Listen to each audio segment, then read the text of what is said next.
এক রাতেই ইরানকে ঘুরিয়ে দেওয়ার হুমকি দিলেন মার্কিন প্রেসিডেন্ট ডোনাল্ড ট্রাম্প। আর মঙ্গলবারই সেই রাত হতে পারে।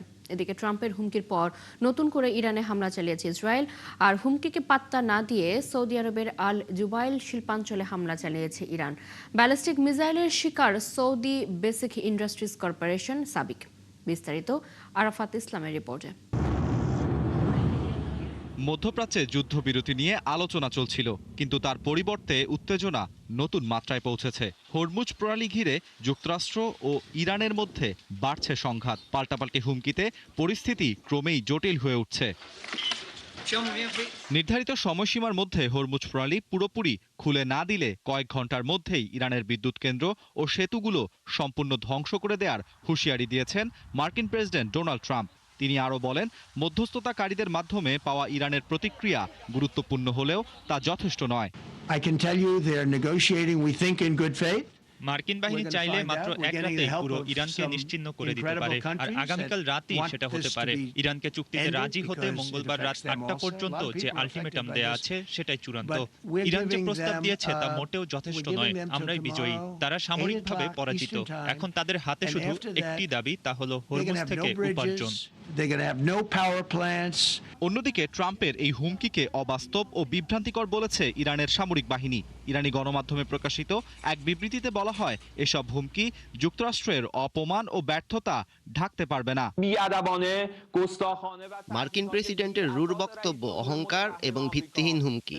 অচলাবস্থার মুখোমুখি হয়েছেন বলে এসব বলছেন, এবং মার্কিন সামরিক বাহিনী বারবার পরাজয়কে ঢাকতেই এমন আচরণ। যুক্তরাষ্ট্রের প্রতিটি পদক্ষেপ তাদের আগের পরাজয়ের সঙ্গে আরেকটি নতুন পরাজয় যুক্ত করবে। এরই মধ্যে ইরানের বিভিন্ন স্থানে যুক্তরাষ্ট্র ও ইসরায়েলের হামলায় গত ২৪ ঘন্টায় অন্তত ৩৪ জন নিহত হয়েছেন। ইরানও পাল্টা ক্ষেপণাস্ত্র ও ড্রোন হামলা অব্যাহত রেখেছে।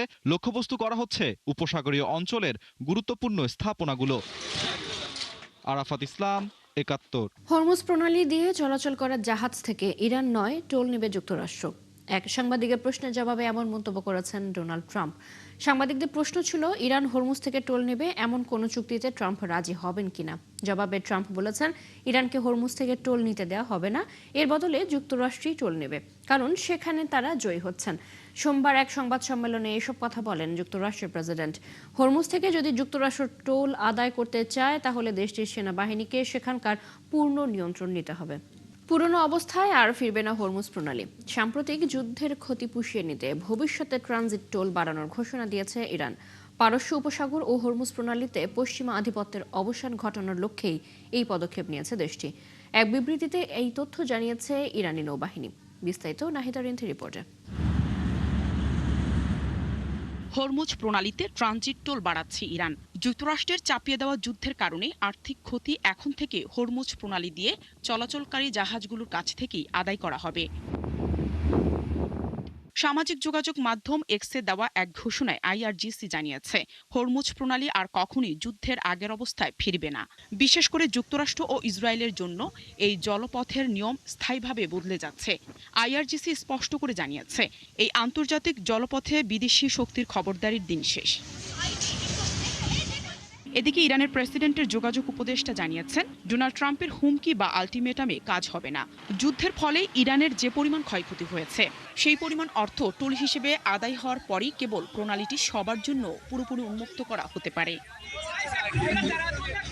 বর্তমানে ইরান বাছাইকৃত কিছু বিদেশি জাহাজকে চলাচলের অনুমতি দিলেও ক্ষেত্রবিশেষে প্রায় $10 লাখ বেশি ট্রানজিট ফি আদায় করছে বলে জানা গেছে।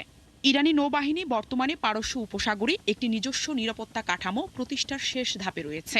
এর মূল বৈশিষ্ট্যগুলো হলো, কোনো বহিরাগত সহায়তা ছাড়াই উপকূলীয় রাষ্ট্রগুলো এই অঞ্চলের নিরাপত্তা নিশ্চিত করবে।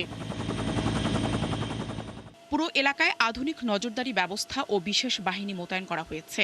ইরান তাদের জলসীমা রক্ষা করে জ্বালানি প্রবাহ নিশ্চিত করার পাশাপাশি শত্রু ভাবাপন্ন দেশগুলোর জাহাজের ওপর কঠোর বিধিনিষেধ আরোপ করেছে। বিশ্বের মোট জ্বালানি তেলের প্রায় 1/5 এই হরমুজ প্রণালী দিয়ে পরিবাহিত হয়। ইরানের এই কঠোর অবস্থানের ফলে বিশ্ববাজারে জ্বালানি ও নিত্যপণ্যের দাম অস্বাভাবিক হারে বেড়ে গেছে। বিশ্লেষকরা মনে করছেন, যুক্তরাষ্ট্র বা তার মিত্ররা যদি এই নতুন ব্যবস্থাকে সামরিকভাবে চ্যালেঞ্জ করে, তবে মধ্যপ্রাচ্যের সংঘাত আরও ভয়াবহ রূপ নিতে পারে। তবে ইরান সাফ জানিয়ে দিয়েছে তারা সার্বভৌমত্ব রক্ষায় বদ্ধপরিকর এবং যে কোনো উস্কানিমূলক হস্তক্ষেপের দাঁত ভাঙা জবাব দিতে প্রস্তুত। নাহিদা রিন্থি, ৭১। হরমুজ প্রণালীতে নিয়ন্ত্রণ প্রতিষ্ঠার পর ইরান এবার লোহিত সাগরের গুরুত্বপূর্ণ বাব আল মানদেব প্রণালী বন্ধের হুমকি দিয়েছে, যা বিশ্ব জ্বালানি সরবরাহ ও বাণিজ্য সামনের দিনগুলোতে বড় ধরনের ঝুঁকির আভাস দিচ্ছে। ইরানের শীর্ষ উপদেষ্টা আলী আকবর ভেলায়েতি হুঁশিয়ারি দিয়েছেন, মিত্রদের সহায়তায় এই পথটি বন্ধ করা হতে পারে। নাহিদা রিন্থির আরও একটি রিপোর্ট। হরমুজ প্রণালী ঘিরে টানাপোড়েন এখনও কাটেনি। তার মধ্যেই আন্তর্জাতিক বাণিজ্য ও জ্বালানি সরবরাহ ব্যবস্থায় নতুন উদ্বেগ তৈরির ইঙ্গিত পাওয়া গেল ইরানের বক্তব্যে। এবার বিশ্বের বাণিজ্য ও শক্তির অন্যতম গুরুত্বপূর্ণ আরেক প্রণালী বাব আল মানদেব বন্ধের হুঁশিয়ারি দিয়েছেন দেশটির শীর্ষ উপদেষ্টা আলী আকবর ভেলায়েতি। তিনি বলেছেন, ইতিমধ্যেই ইরান হরমুজ প্রণালীতে কার্যকরভাবে যেভাবে নিয়ন্ত্রণ স্থাপন করেছে, একইভাবে ইরান তার মিত্রদের মাধ্যমে এই সাগরপথ বন্ধ করতে পারে। আর এ যদি হয়, তবে শুধু মধ্যপ্রাচ্য নয়, পুরো বিশ্বের তেল ও বাণিজ্য প্রবাহে তা প্রভাব ফেলতে পারে সরাসরি। ভেলায়েতি হুঁশিয়ারি দিয়ে আরও বলেন, হোয়াইট হাউস যদি আবারও ভুল করে, তাহলে এই একটি পদক্ষেপে বিশ্বব্যাপী শক্তি ও বাণিজ্য প্রবাহ ব্যাহত হবে। ৩০ কিলোমিটার প্রস্থের বাব আল মানদেব প্রণালী ইয়েমেন, জিবুতি ও এরিত্রিয়ার মধ্যবর্তী একটি অত্যন্ত গুরুত্বপূর্ণ সমুদ্রপথ, যা লোহিত সাগরকে এডেন উপসাগর ও ভারত মহাসাগরের সাথে সংযুক্ত করে। তবে বিশ্লেষকদের মতে, যদি ইয়েমেনের সীমানা ঘেঁষা বাব আল মানদেব ও হরমুজ প্রণালী দুটোই বন্ধ থাকে, তবে বিশ্বের জ্বালানি তেলের প্রায় ২৫% সরবরাহই বন্ধ হয়ে যেতে পারে। আটকে যেতে পারে বিশ্বের প্রায় ১৪% বাণিজ্যিক পণ্য। তারা আরও বলছেন, এই হুমকি বাণিজ্যিক জাহাজ চলাচলের জন্য এক ধরনের পরোক্ষ সতর্কবার্তা। নাহিদা রিন্থি, ৭১। ৭০ দশকের তেল সংকট বিশ্ব অর্থনীতিকে নাড়িয়ে দিয়েছিল। সেই দুঃসহ স্মৃতি আবার সামনে আসতে যাচ্ছে। গুরুত্বপূর্ণ জলপথ বন্ধ থাকায় বাড়ছে আশঙ্কা। তাই বিশ্ব কি এবার আরও বড় জ্বালানি সংকটের দিকে যাচ্ছে? এই প্রশ্নের উত্তর খুঁজেছেন আরাফাত ইসলাম। মধ্যপ্রাচ্যের সংঘাত এরই মধ্যে বিশ্বকে মুখোমুখি করেছে কঠিন পরিস্থিতির সাথে। জ্বালানি আমদানি রপ্তানির গুরুত্বপূর্ণ হরমুজ প্রণালী বন্ধ হওয়ায় তৈরি হয়েছে গভীর উদ্বেগ। তাই এই অবস্থা ৭০ দশকের তেল সংকটকেও হার মানাতে পারে বলে আশঙ্কা বাড়ছে। নৌ পরিবহন বিশেষজ্ঞ লার্স জেনসেন সতর্ক করেছেন, ইরানের সাথে যুক্তরাষ্ট্র ইসরায়েলের সংঘাতে অর্থনৈতিক বিশৃঙ্খলার ভয়াবহ রূপ নিতে পারে। তবে বর্তমান সংকট বুঝতে হলে ফিরে তাকাতে হবে ১৯৭৩ সালের কিয়ম কিপুর যুদ্ধের দিকে। সে সময় ইসরায়েলকে সমর্থনের কারণে আরব তেল উৎপাদকরা যুক্তরাষ্ট্রসহ কয়েকটি দেশের উপর তেল নিষেধাজ্ঞা দেয়। একই সঙ্গে উৎপাদন কমিয়ে দেওয়ার কারণে কয়েক মাসের মধ্যে তেলের দাম ৪ গুণ বেড়ে যায়। বিশ্বজুড়ে তৈরি হয় অর্থনৈতিক সংকট। তেলের সংকটে ১৯৭৩ সালে যুক্তরাষ্ট্র ও ১৯৭৫-এ যুক্তরাজ্য পর্যন্ত কঠিন অর্থনৈতিক মন্দার মুখে পড়ে। এমনকি ১৯৭৪ সালে ব্রিটেনে টেড হিথ সরকারের পতনেও ভূমিকা রাখে এই সংকট। ন্যাটিক্সি সিআইবির পরিচালক জোয়েল হ্যানকক মনে করেন, ৭০ দশকে সংকট মূলত ধনী দেশগুলোকে আঘাত করলেও এবার বেশি ঝুঁকিতে উন্নয়নশীল দেশগুলো। এই অবস্থায় দ্রুত সংঘাত বন্ধ না হলে বিশ্ব অর্থনীতিতে বড় ধরনের ধস নামার আশঙ্কা করছেন বিশেষজ্ঞরা। আরাফাত ইসলাম, ৭১। গাজার কেন্দ্রস্থলে ইসরায়েলের বিমান হামলায় মারা গেছে অন্তত ১০ জন ফিলিস্তিনি। আহত হয়েছেন আরও অনেক মানুষ। তাদের মধ্যে কয়েকজনের অবস্থা গুরুতর। গাজার মধ্যাঞ্চলে হামলার লক্ষ্য ছিল হামাসের নিরাপত্তা বাহিনীর সদস্যরা। এর মধ্যে আবার মাগাজি শরণার্থী শিবিরের পূর্ব দিকে মিলিশিয়াদের সাথে সংঘর্ষ হয়েছে ইসরায়েলি সেনাদের।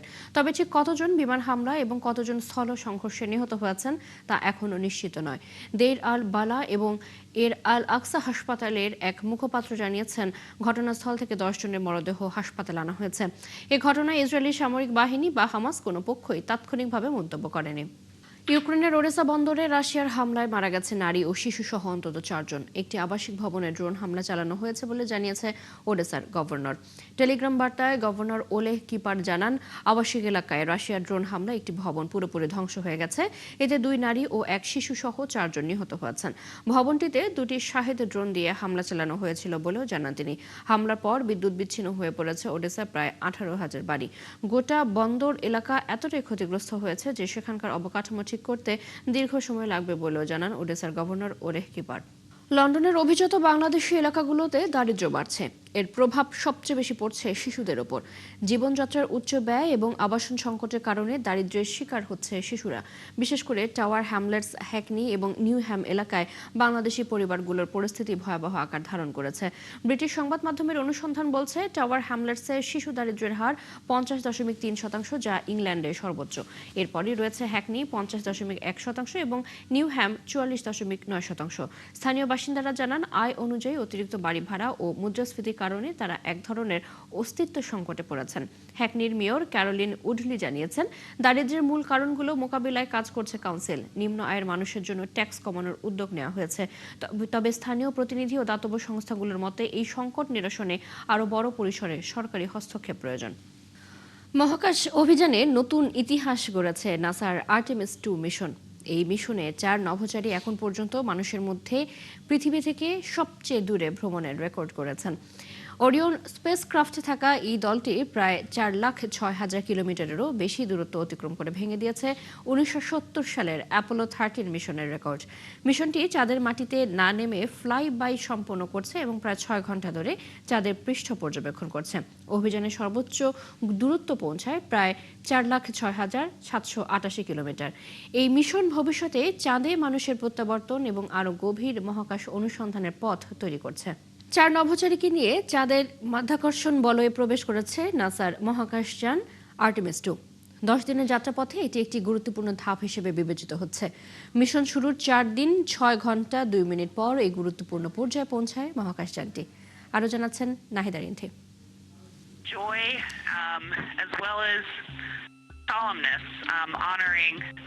আরও এক ধাপ এগিয়ে গেল মানুষের চাঁদে থাকার স্বপ্ন। যুক্তরাষ্ট্রের মহাকাশ গবেষণা সংস্থা নাসার আর্টেমিস 2 মহাকাশযান সফলভাবে চাঁদের মধ্যাকর্ষণ বলয়ে প্রবেশ করেছে। মহাকাশযানটি এখন চাঁদের টানে নিয়ন্ত্রিত হচ্ছে, যা মিশনের একটি গুরুত্বপূর্ণ ধাপ। এই মিশনের মূল লক্ষ্য হচ্ছে মানুষের জন্য মহাকাশ ভ্রমণের নিরাপত্তা ও সক্ষমতা যাচাই করা।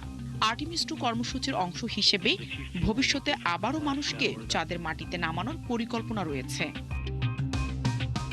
মিশন শুরুর 4 দিন 6 ঘন্টা 2 মিনিট পর এই গুরুত্বপূর্ণ পর্যায়ে পৌঁছায় মহাকাশযানটি। সে সময় এটি চাঁদ থেকে প্রায় 62,800 কিলোমিটার এবং পৃথিবী থেকে প্রায় 3,73,400 কিলোমিটার দূরে অবস্থান করছিল।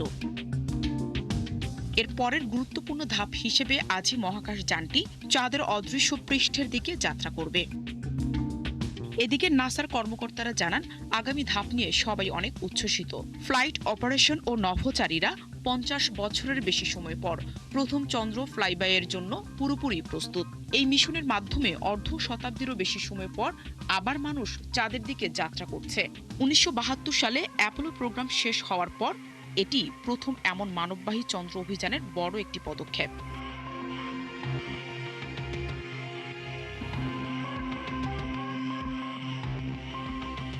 তবে চাঁদের অন্ধকার দিক ঘুরে আসার সময় নভোচারীরা প্রায় 40 মিনিট যোগাযোগ বিচ্ছিন্ন থাকবেন, কারণ চাঁদ তখন পৃথিবীর সাথে তাদের সিগন্যালে বাধা দেবে, যেখানে সূর্যের আলো চাঁদের কিনারা ঘিরে এক ধরনের গ্রহের মতো দৃশ্য তৈরি করবে।